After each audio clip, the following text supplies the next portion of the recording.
Ready? No, I'm not. I'm sitting here with Torrie. I finally ran into you again. How you doing, Torrie? I'm good. So what's new?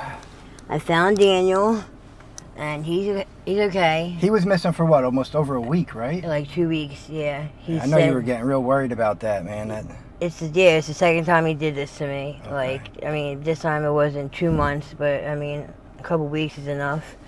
Right. But yeah, he's at the house actually. He's been like taking it easy, like not coming out here much. He's having an issue with somebody. Okay. But yeah, we're back staying at my place now. I was able to get the squatters who were trying to take over my house out. Because you had the place, and then a guy just kind of bullied you in a way and just started staying there. Yeah, I wasn't using the house as much because that's, you know, where I found my boyfriend when he had overdosed. So being there alone by myself, I didn't even want to be there all, you know, most of the time. So most of the time I wasn't there. So I guess these people assume that if I'm not there, they could just, you know what I mean, make it their spot.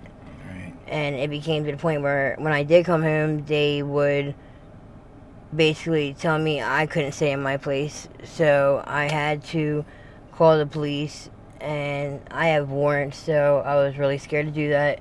But I mean, I'm tired of being out here, so I took that step and decided that if it took me getting arrested and getting locked up, maybe it'd be a blessing because I could take care of my legal stuff, and that way, you know, I'd have my housing back, and you know, I'd be able to have some kind of like restraining order or, you know, something against him. That way, you know, him and his girlfriend, the ones who were staying there, wouldn't want to come back to the house.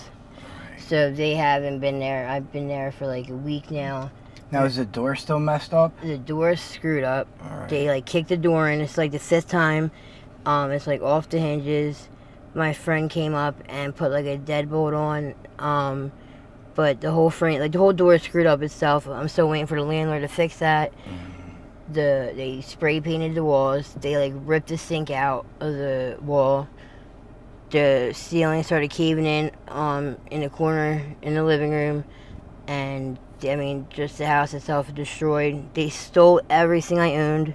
I mean, like everything down to underwear. Like, it's ridiculous. So I'm starting over with that. Maybe you can help get some, once people watch this, maybe get you some donations and stuff like that. Yeah, that'd be nice. Now, how did you initially get the apartment? Like, what program did you use? It's called Pathways to Housing. Okay. I came down here 6 years ago, and I was staying under the Emerald Bridge with my ex-boyfriend, and these volunteers, I guess like co-workers, workers, will come down and take our information like every other day. And that's when Emerald City was still up and going? Yep. Okay. They would come down and take our information, and they were trying to shut the, you know what I mean, get everybody housing and get them out of, you know, from underneath the bridge, because, you know what I mean, they, just like they're doing now, trying to get everybody off the avenue. You know, they're trying to get shit in order around here, so I understand that. But it all started, they were putting everybody in shelters. Luckily, I never went to a shelter. I didn't have to. I was one of the people who got my housing like a month or two after Oh, wow, that's pretty they cool. to shut the bridge down. And I moved in, and I was with my second boyfriend being down here, and we lived there together for a long time, and then he's not with me anymore. So you got it pretty quick after you. Yeah, I did. Now they're still giving away the houses pretty quick down here like that, right? From what I heard. Yeah, as long as you follow up with them, and that's the key, is being consistent with them, right? Yeah, because I wasn't even consistent. They actually came down here and was looking for me to give me my house key. Was asking like dealers and trap houses, like asking if they seen me, showing my picture, because it was like a couple weeks they were already had a place for me, and they had the key and couldn't find me. And you were initially even going to get a new place because you were worried about this other one over here, and he was even working with you on that in a way. So it seems like they are pretty helpful with you guys. They're really helpful, but they have a lot. Like, so I understand why they couldn't get me in a new place now or sooner, because, like I said, they're trying to get people off the avenue now. So it's like there's a lot of organizations helping out. So I mean, like, I already have a house. So that's why they... But my caseworker went on vacation, so that slowed a lot of stuff down. Okay. Are you dealing with any open sores right now? No. I had... That's pretty good. I had, like, 2 on my leg. But they were, like, the size of a dime. And what is this right here? Yeah, I was using Medi Honey. I do gotta show you, because you seen it when it was... I thought it was bad. But I used Medi Honey, and... that's what it looks like now. Oh, okay. It is pretty deep still, but that does look like it's getting better. Yeah, the Medi Honey, like, pulled it all out. Yeah, I was so surprised. But I'm very grateful not to have all them, urban stores. And yeah. I've been buying antibiotics, too, from the corner stores. Okay. Yeah, they have, Is Daniel still dealing with sores? He keeps shooting up in his freaking wrist, so he's got, like...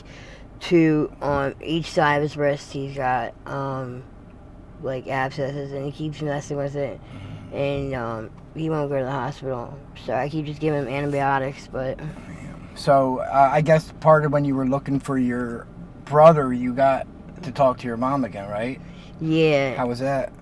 Horrible, because she already saw my brother being down here was a bad idea, and I agree, but I mean, what was I supposed to do? She kicked him out of the house down Delaware, and this isn't the first time that he's moved in somewhere with me. I mean, when I was down Delaware, I was making money online and had my own hotel room, and then had a hotel room for me and my kids. So when she kicked him out down there when I was 19, he was 18, I allowed him to come stay with me in the one hotel room. So, like, I can't, hear that my brother's out on the streets, even though he's out on the streets in Philly now. Like, I feel like it could be a lot worse if he was down there, especially with his fiance passing away, and with him being homeless down there and fighting with my parents, and then having to deal with that. He definitely would have had a lot of, like, mental health, like, problems, being really depressed, you know what I mean? We both went through the same thing with, like, our loved ones being gone, so we relate. Yeah, both your loved ones overdosed, right? Yeah, within, like, a whole, like, 6 months, we lost both of our partners, so. Now, real quick, I want to talk. The other day I saw you, and you were really upset about, I guess you were trying to get high, trying to get well, and you couldn't. The vein wasn't working, right? Yeah, I was getting hit in my neck. Mm-hmm. And I've been shooting up in my neck for 6 years now. And, like, they're just, like, they're collapsing. My veins are collapsing. I have, like, no veins. Mm-hmm. And my neck's sore all the time. And eventually I'm going to end up getting sores on my neck if I don't stop. So, like, it's just getting to be, like, a fucking, like, 9-to-5 job that you hate and dread even fucking starting with. Like, I used to like getting high and enjoy, like, when I was able to get myself in fucking 30 seconds and, like, can enjoy the high, but it's all just a whole big fucking, like... It seems like such a process now, yeah, just to get it done. Yeah, and then you get well, nod out, and fall asleep, wake up, lose everything, and... are sick again. So it's like a fucking... It's just well, like, they don't know this much, but I talk to you all the time off air or whatever. Yeah, but, like, yes we do. The amount of phones you lose. I go through probably 10 phones a week. It's like I can't even, like, call you to check up to see how you're doing a lot of times because I don't know what phone you're gonna. I gotta wait for you to, message me most of the time. I got your number fucking basically tattooed on me because I don't want to lose it. But yeah, everybody keeps stealing my phones down here, and I really think people are being like vindictive and doing it to be just spiteful because my phone's my lifeline. It's my money. I have like a lot of like regular friends of mine that I associate with a lot that know I'm a good person and help me out a lot. And I don't think they enjoy that I have that connection. They don't, so. Yeah. It's got to be frustrating down here to just, not be able to hold on to anything. And it's like, yeah, it is. And it's like, you go as far as like putting your phone like down your pants and sitting crisscross and fucking having your head in your lap. And, you're just trying to take a nap for an hour and fucking you wake up and it's like, you already know everything's going. You get this like big lump in your throat and anxiety, and it's like the person next to you is just like all fucking like mellow and high, and now they're all fucking up and down, and acting like they don't know what the hell just happened, and they clearly fucking either did it or was in on it, and there's no friends down here. Yeah, it just seems like that's gotten even worse with how much you guys pass out. Like, every time I talk to someone, it's like they're upset about getting something stolen or... You would think that, like, as much as they were all around each other, that we'd be, like, a community and, like, try to make sure we all have everything at all times. But it's just everybody for themselves out here.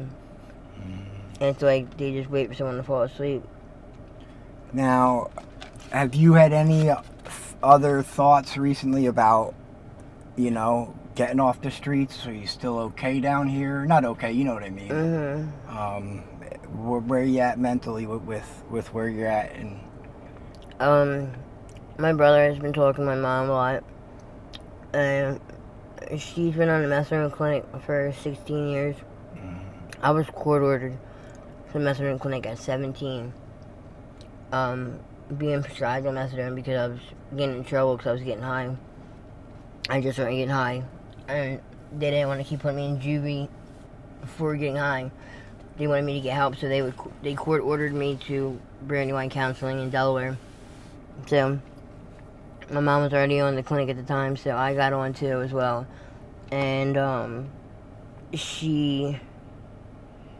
she would go every morning. I would go. I was only on like 60 milligrams, just like as high as I went. Then I stopped going. But Daniel's been talking about getting on the Vivitrol shot. Yeah. And he's been encouraging me to try that as well. I'm not ready to stop getting high, but I know that if I had some type of like motivation or like not necessarily like a reason, but like an occupation, like something to do, or... Well, you even talked to me about doing your own YouTube and vlogging. Yes, I want to. I always say you got to be consistent with that, and